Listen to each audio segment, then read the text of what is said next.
Shalom, welcome to another episode of Claim Your Inheritance with Dr. Edify and your old Joshua, the most edifying show in the clouds.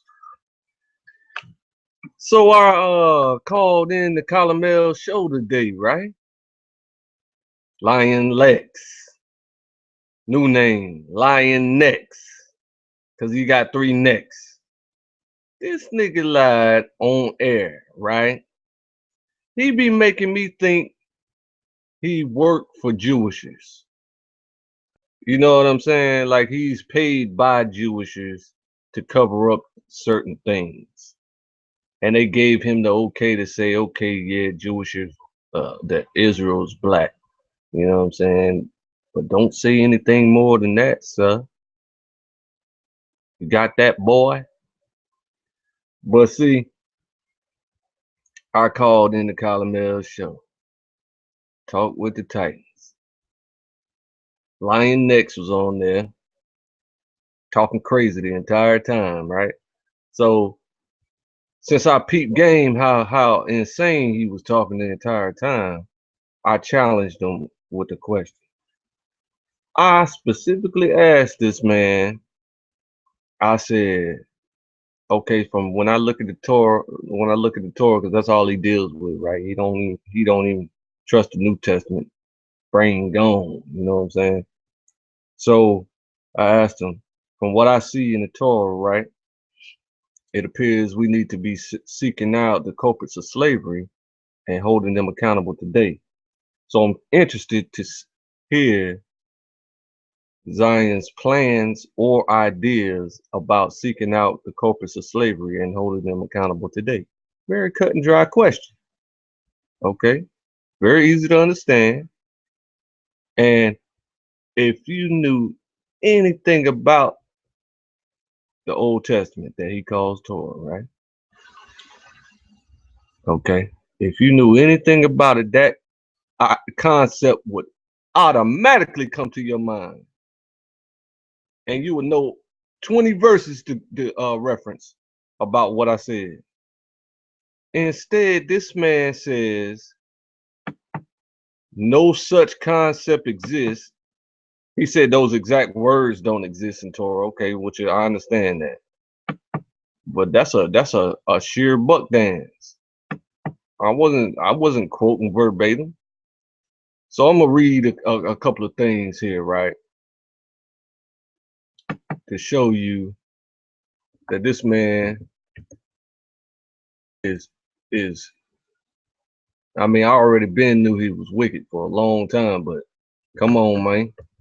You ain't, he said he said, oh, I'm known for being an expert on Torah. And trust me, that is nowhere in Torah. Neither he said that's nowhere in Torah. And by you saying that lets me know that you don't understand Torah at all. Okay. If that's true, then the Bible should back you up. So I'm gonna start in Isaiah 14.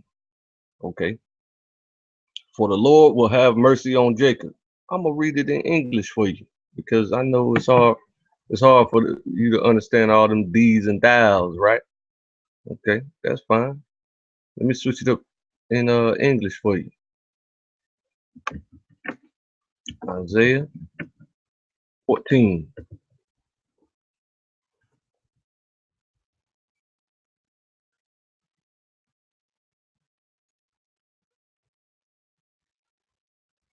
Okay, read along with me. Lyin Next. Isaiah 14. For the Eternal will extend mercy to Jacob, this family of God's people. God will choose Israel all over again, and he will settle them in comfort and rest back on their land. Others who are unrelated will want to join them and stick close to the house of Jacob, God's promised people who will take them in. These others will work for and among Israel. Whoever used to hold Israel captive, controlling the people's every moment and every move, will in turn be controlled by Israel. And whoever used to oppress Israel will instead be subject to Israel. Ah, Israel. There will be a time when the Eternal will give you rest from the burden of your labor, the pain of your servitude. And then you will take up this chant against the fallen king of Babylon. The people will chant, how silent and still the oppressor. The pressure is gone. The raging is done.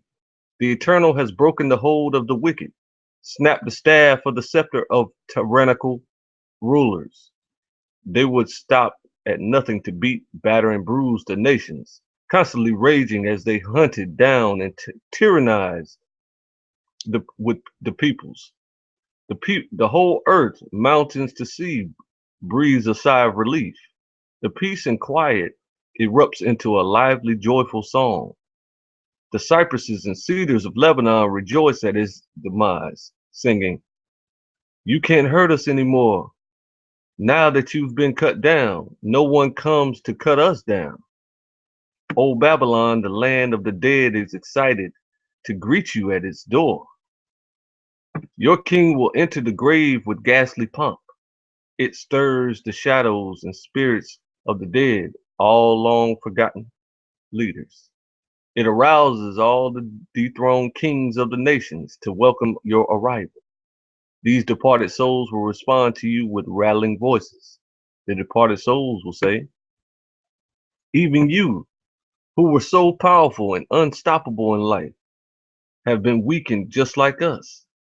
All of your pomp and power and the music of your harps join you here, where the dead abide, where maggots squirm beneath you, where worms cover you in a blanket. My, how you've fallen from the heights of heaven, O morning star, son of the dawn. In King James, it calls him Lucifer. Okay, so that's the ruler of this earth right now. What a star you were, as you menaced and weakened the nations. But now you've been cut down, fallen to earth. Remember how you said to yourself, I will ascend to heaven, reach higher and with more power, and set my throne high above God's own stars? Remember how you thought you could be a God, saying, I will sit among them at the mount of assembly in the northern heights. I will rise above the highest clouds and make myself like the most high. Ha! Instead, you have sunk like a stone to where the dead abide. You've hit bottom of the bottommost pit. People peer down to you from above, and their curiosity overflows. The people say, wow, is this the man who once terrorized the world? Is he the one who rocked the earth's kingdoms and threatened us with disaster? Is he the one who turned the bustling cities of the world into a wasteland and never let the prisoners of war go home? While all the other world leaders are memorialized with honor and each occupies his own elaborate tomb, you will be reviled and disgraced, your tomb desecrated, your corpse thrown aside like a worthless branch. Those slain in battle, pierced by swords, will cover you. You'll go down to the pit like a corpse left on the battlefield because you wrecked your own land and killed your own people. Your corpse will not share in the honor of a proper burial. May the offspring of such evil never be mentioned again.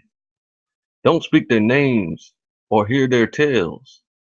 Let them be obliterated because of their father's wicked deeds.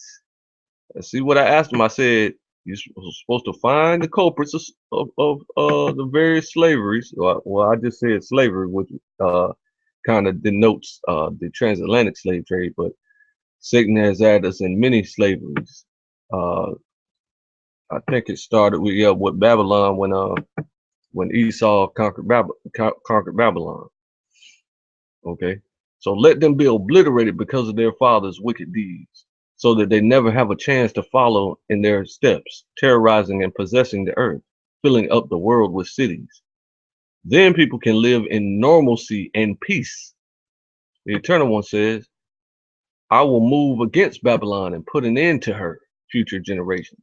I will cut them off, leaving no survivors, so that your oppressors will become nameless and faceless shadows. I'll sweep that city with my broom of destruction and turn its pools into stagnant marshes and leave its ruins to be ruled by wild animals. God swears that our oppressors will be punished. The eternal commander of heavenly armies makes this pledge. The eternal one. Things will happen as I plan. Things will be as I determine. I will break Assyria's hold on my land. On mountain after mountain, I will trample over them. Then my people will no longer have to bow beneath the Assyrian yoke or bear up under its heavy burden, because I, God of earth and heaven, have despised a plan for the whole earth. I have devised a plan for the whole earth. I have reached out and am ready to effect change among the nations. And who can argue with that or stand in God's way? The eternal commander of heavenly armies has determined that this is how it should be, and so it will be. When our king Ahaz died, having endured and survived a serious attacks against us, the prophet received this message. Don't get too excited, Philistia, because your enemy is dead. The rod that struck you may be broken, but from the root of the serpent, a viper will come out. See how Lucifer, Lucifer, after his fall, became Satan and was revised again after this mentioning here. So the viper will come out. The offspring of that viper will be a flying cobra.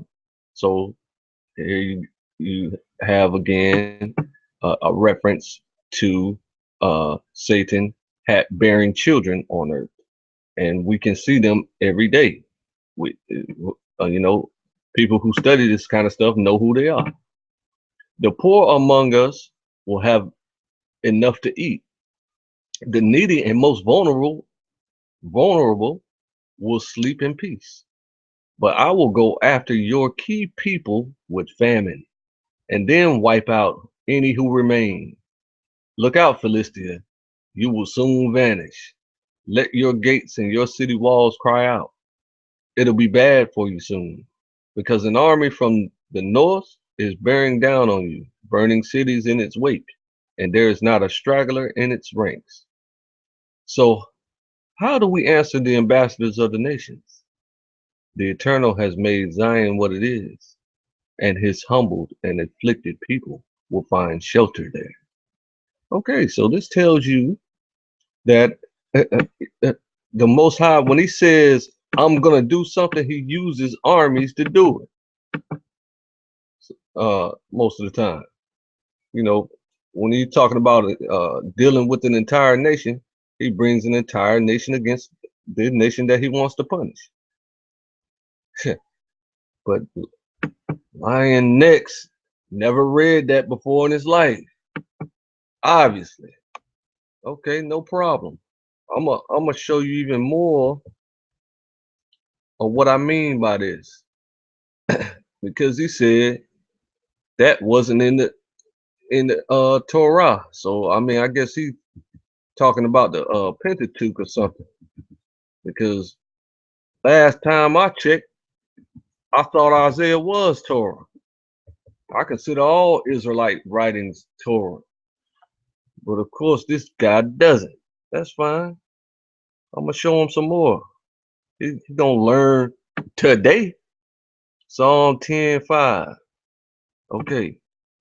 His ways seem always to be successful. Your judgments too seem far beyond him, out of his reach. He looks down on all his enemies. Let me make sure I got this right. Verse right.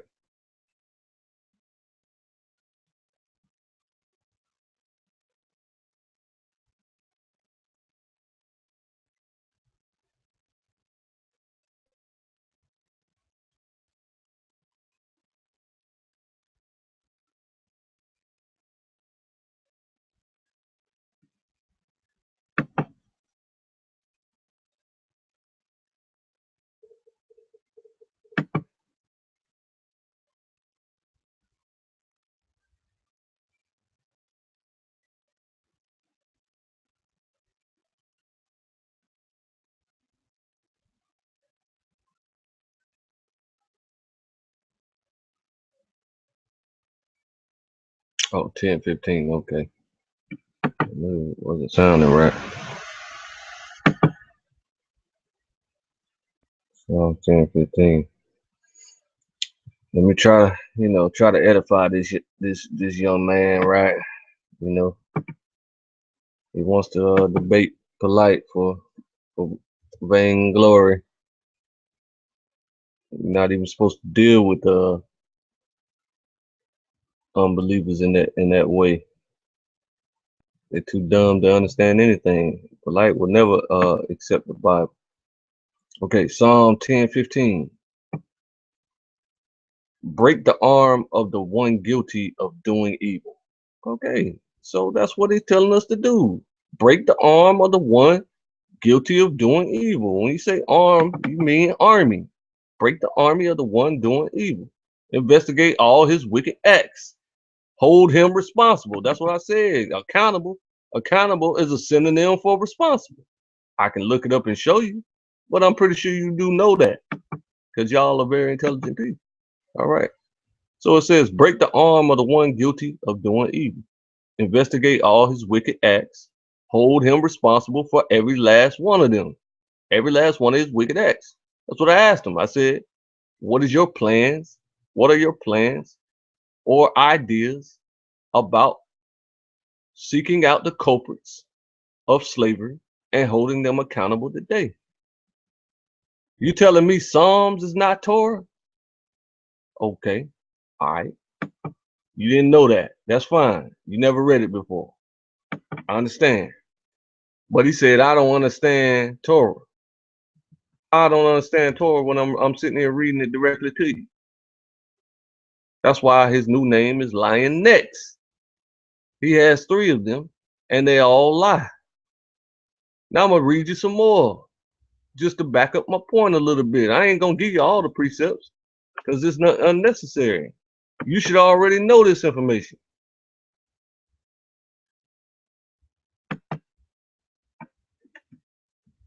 Yeah, gracious. You've been studying Torah for 20 years, 30 years, and don't know this stuff? Been too busy reading the Hebrew and thinking you a master Hebrew speaker and learn from the Jewishers, and the Jewishers lied to you and you believed them.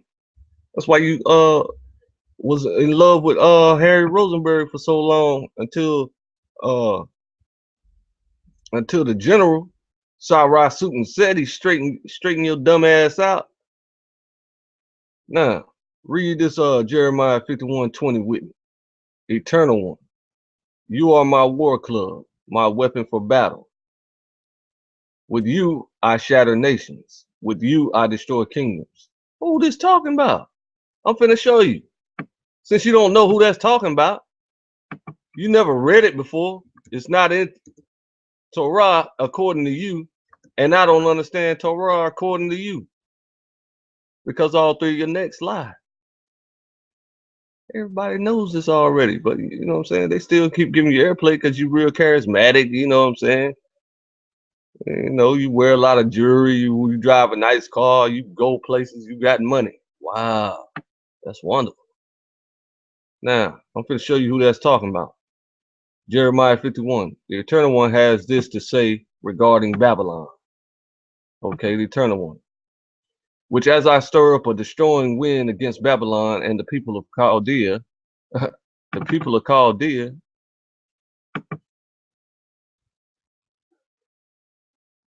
I will send outsiders to sift through this nation. Outsiders to sift through this nation. Separating the wheat from the chaff. Laying waste to this land. They will fight her from every side. On that fateful day of Babylon's reckoning, do not let the archers draw back their bows. Do not let them put on their armor. Do not spare the life of one young soldier. Destroy her army completely. They will all fall dead in the land of the Chaldeans. Her streets will be full of the dead and dying. For Israel and Judah, you ever heard of these 2 people? Israel and Judah? You ever heard of them? Lyin Next. Have you ever heard of Israel and Judah?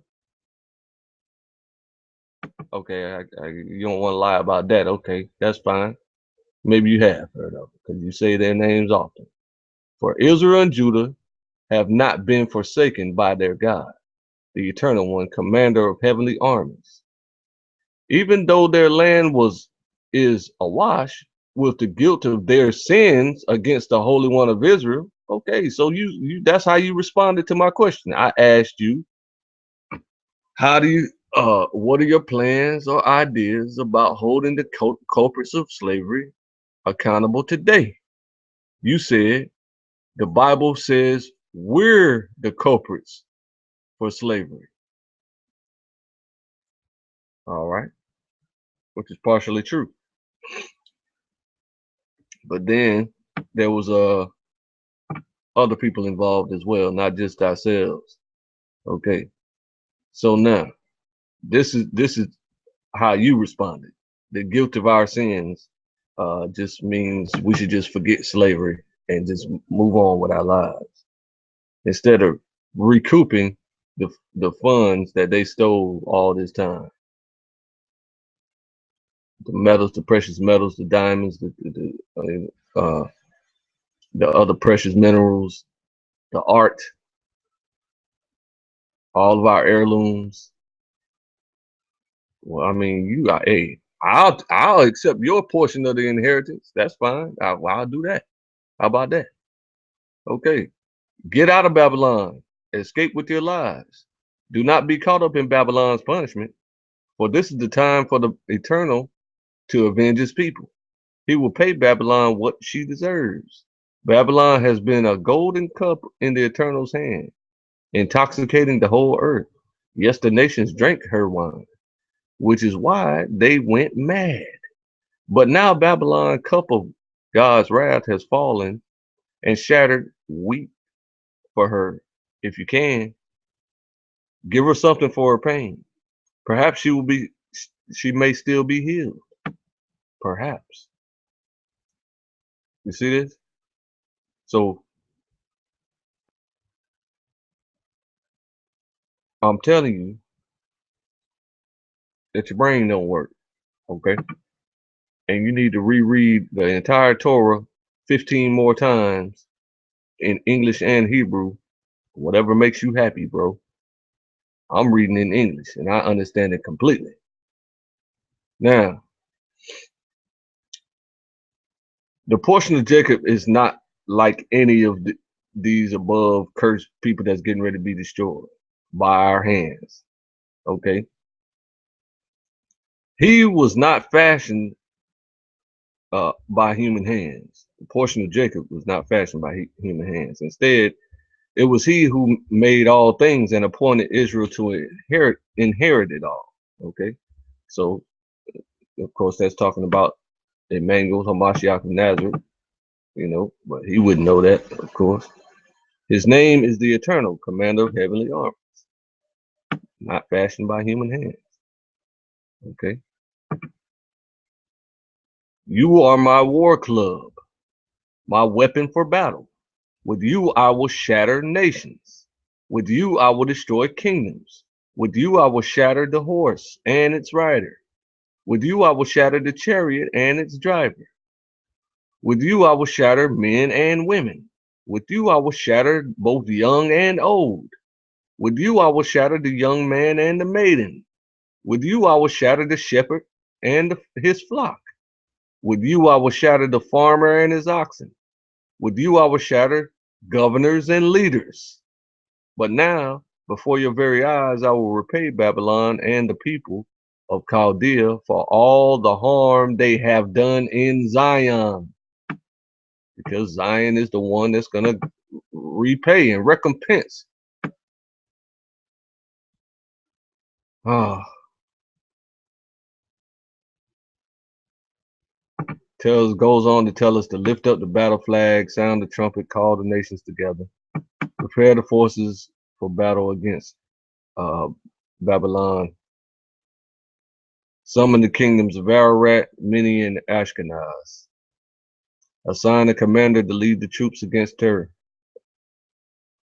Send in the war horses, seething like bristly locusts.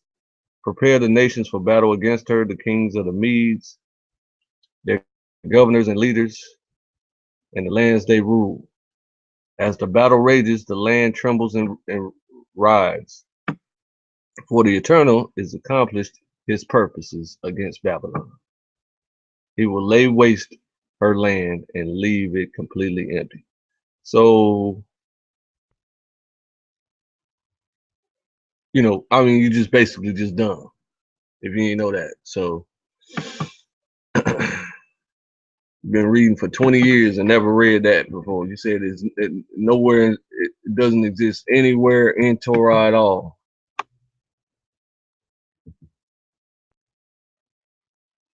Of course, you always stand corrected. You get scolded all the time because you just be saying anything that just comes off the fly.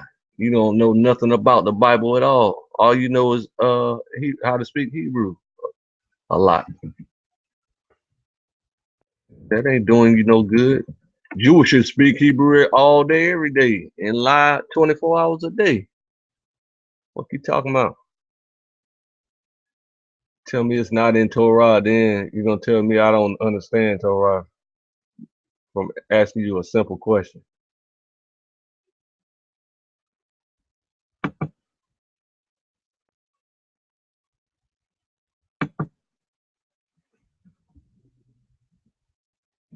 Yeah, I'm going to Obadiah. I know you mad. You don't want to hear Obadiah, but I'm gonna read it to you anyway, because clearly you never read it before, and it's only one chapter. Okay.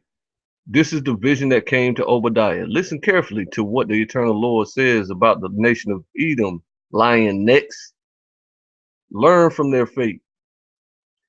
We have been put on notice through the Eternal's representative who was sent to everyone among the nations saying, get up, get ready to charge against Edom in battle. The Eternal One says to Edom, see how insignificant I will make you compared to other nations. You will be completely despised by the rest of the world. Your deep pride has blinded you to the truth. Tucked securely in the clefts of the rocks, safely out of reach. You say to yourself, whose attack can reach up here and bring me down to the ground? Even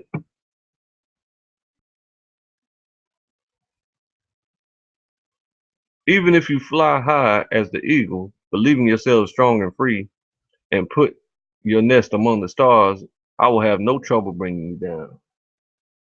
This is declared by the Eternal One. Consider how thoroughly you will be wiped out.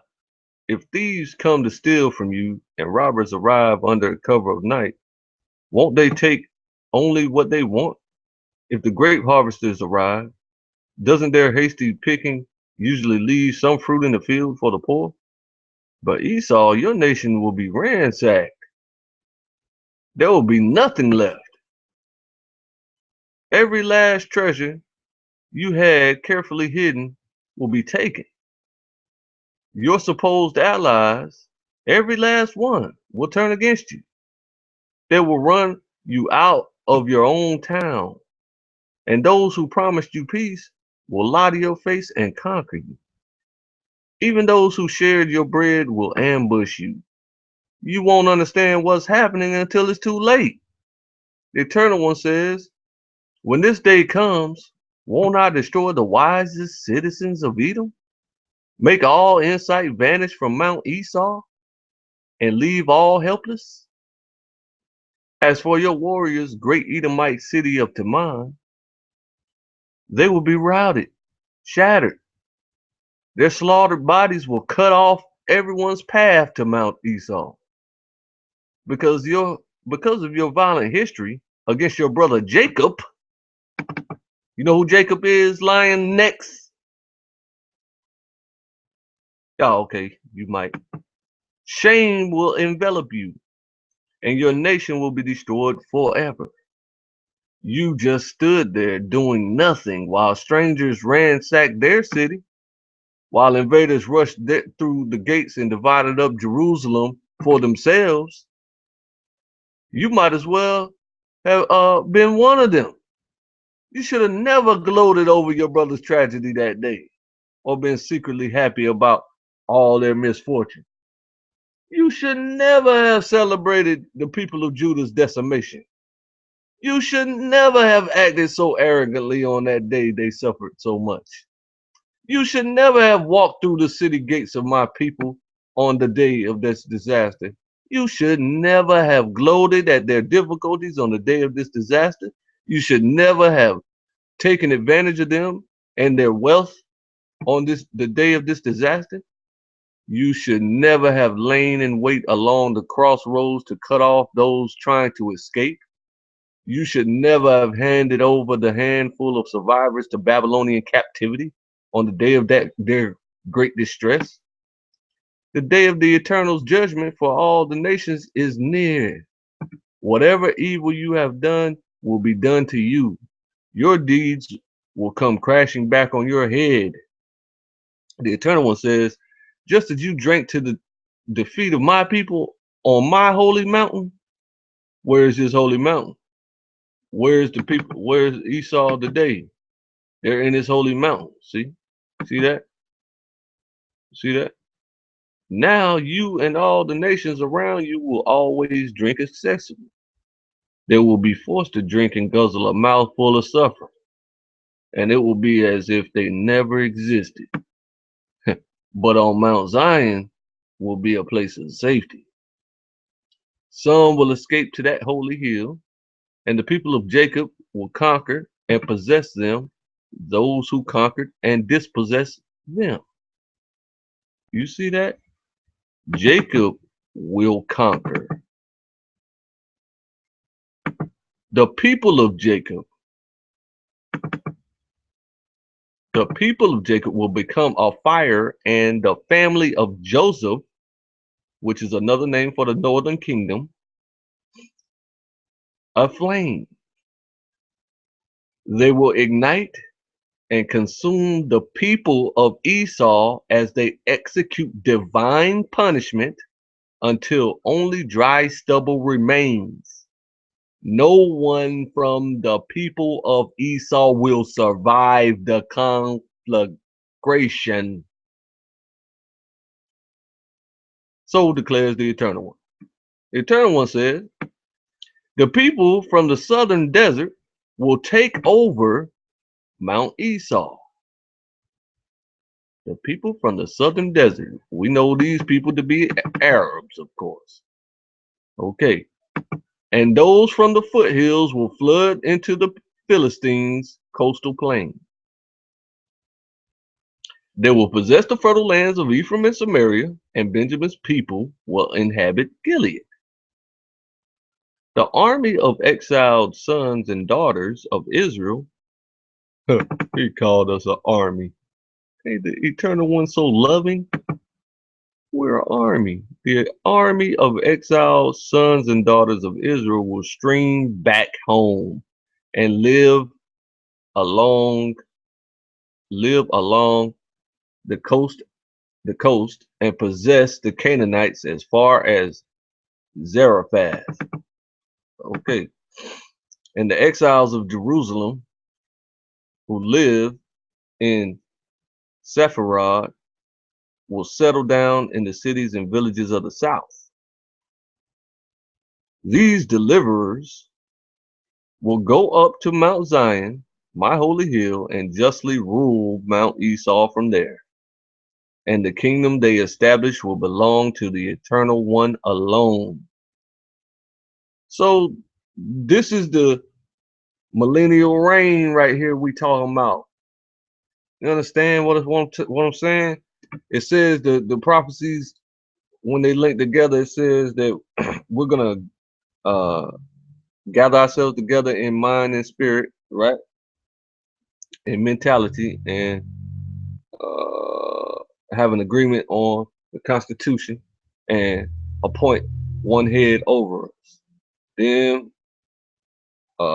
after all the other prophecies happen with this one and many others that needs to take place. Then we're gonna go home to our ancient homeland and rule the entire earth from there. And then once we get to the ancient homeland, then the Heavenly Father is going to descend with the city, the New Jerusalem that He went to build for us, built the place for us, and it's going to land on earth so that we can't ever be attacked again if they decide to build up the sciences again, and which they did do according to the prophecy. They built up the sciences and came, and the devil raised up again at the end of 1,000 years, and we rained down fire from heaven and destroyed that that final uprising, and they were placed in hell, and hell was placed into the lake of fire forever. So the earth will be at peace forever after that final uprising after 1,000 years. It's gonna be 1,000 years of peace under our rulership, and then they're gonna try to attack again, but the city uh, is going to be too fortified and too technologically advanced to be uh, to be dealt with. So we're going to destroy them at the end of the 1,000 years, and then reign forever and ever and ever. They said three forever. I mean, I could go on about this, but I want to keep this brief because I ain't mean to slap the man this hard with the Bible. But, I mean, it's so obvious. It's just painfully obvious that he don't know what he's talking about, and he could possibly be working for the Jewishers in disguise. All right, so I hope you enjoyed this episode of Claim Your Inheritance with Nazir Divine Melos Yasharal. This show was about Lyin Next. Saying I asked him the question on Colomel's talk with the Titans. I said, when I read in Torah, which I'm calling that the Old Testament, he may be calling it the first Genesis, Bereshit. That must be his Torah. But I said, when I read in Torah, I see that we're supposed to be seeking out the culprits of slavery. And I got 20 other precepts that I can bring up about this. And we're supposed to be holding them accountable today. So I'm curious to know his plans or ideas. So I knew he didn't have a plan because I see how coonish he is. So I said, I'm curious to see his plans or ideas about seeking out the culprits of slavery and holding them accountable today. He said it doesn't exist in Torah whatsoever. I just proved it does. Okay. So y'all have a great day. Lyin Next is insane.